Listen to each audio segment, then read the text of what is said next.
instead of grieving, I was so stressed out about what was going to happen to his body. This one I took just a few days before he passed away. Frustrations and sorrow afflict Nanaimo's Anastassia Waddell. The love of her life, Drew Madsen, died earlier this year. Drew was so kind and sweet and incredibly thoughtful. Madsen was diagnosed with epilepsy over a decade ago.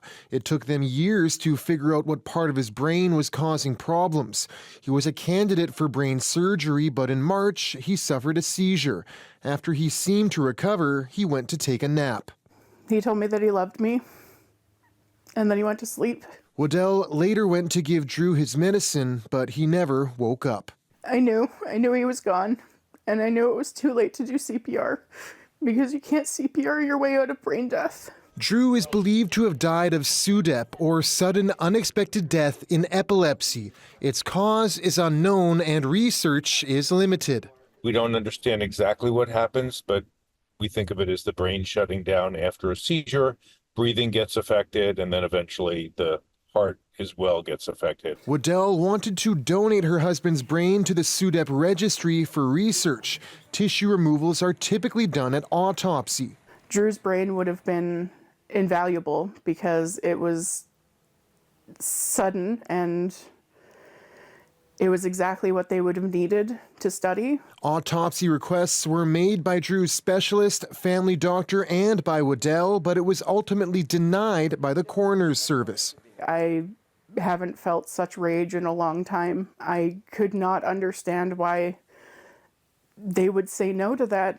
It's a fatal medical event that bears research.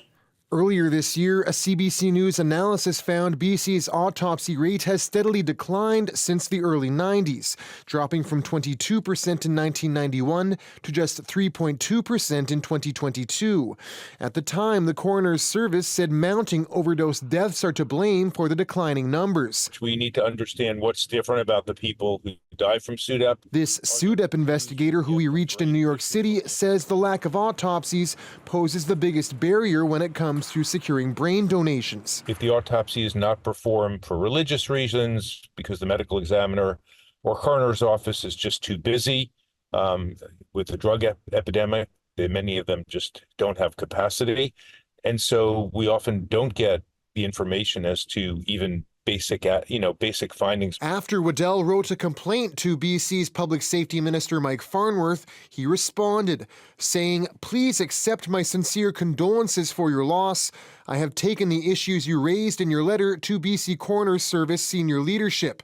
She hopes the acknowledgement leads to change." I don't want any other families to go through that.